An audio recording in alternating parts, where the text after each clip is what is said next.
going on, everyone? And welcome back to yet another edition of Action Sunday as part of Horror Month. So, bit of a last minute change. I was originally gonna watch Dead Heat, but then I think it was a few days ago. Someone requested, made a suggestion that I try to maybe watch Here in the Terror. Once again, I tried finding it, tried to queue it up, but my unexplained little search, I found another Chuck Norris movie, and he recommended it to me. So I decided to give it a watch, and here it is. This is Silent Rage from 1982. And it stars Chuck Norris. So yeah, I was surprised. I'm like, wait, a horror movie with Chuck Norris? Well, in a way, it does feel like a horror movie. Like the title just reads for itself. It's called Silent Rage, and the plot. If you've never even heard of this movie, I'm gonna give you the plot in a nutshell. Okay, so what happens is Chuck Norris plays a sheriff. Somehow at the beginning of the movie, this guy is a mentally unstable patient. Somehow goes off the deep end, kills someone. He gets in the crazy short like scuffle. He somehow gets killed. Then he somehow gets brought to life by some crazy ass genetic mutation that makes him like an unkillable murderer. So I'm like, holy shit! This guy essentially turns into Michael Myers. Literally like that right before our eyes. And I gotta praise the cinematography and the story for this because this was really cool. Like you could definitely tell this. There's like two tones of this movie. Like as soon as the movie opens up, you're already into this. Okay, this calm, melancholy tone. Like what's going on? All of a sudden, you watch this character, this John Kirby, like slowly just snap. He just snaps like before your eyes. And I love the cinematography. It's like the camera follows him. There's no very little cutaways.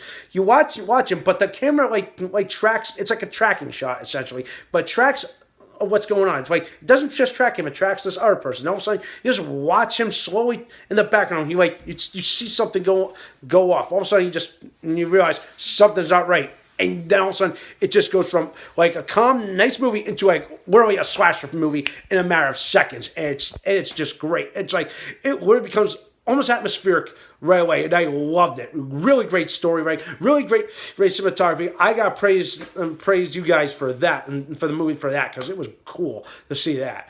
Now, as for Chuck Norris, his character's name is Dan. He's the sheriff. So now is he trying to like take care of this, but he's also trying to deal with a love life. So it's like I'm like, okay, I get it. This girl, this old flame from 6 years ago. I get it, but blah blah blah. Of course, there's another old ball of yarn there. It's like somehow the doctor that's in charge of this patient, John Kirby, somehow is also his love interest's brother. So there's like a bit of a tangled web like there. So already you have Dan, Chuck Norris, on not so good terms with the doctor because you realize, okay, you're dating my sister. I get it.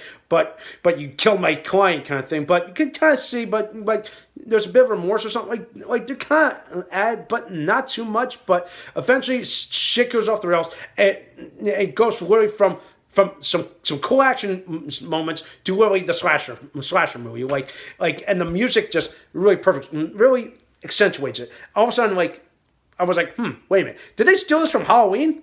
Kind of, but yeah, like literally, like Halloween already happened like several years before this movie ever came out, and I think Halloween 2 was already in production. But anyway, but that's besides the point. But I really like the two tones of this movie. Actions there, like Chuck Norris kicks so much ass, but I love that how much he throws at this unkillable killer, and like he just continues to stand up. It's like, oh, gets shot to death, and like no effect. Gets thrown out of a window, no effect.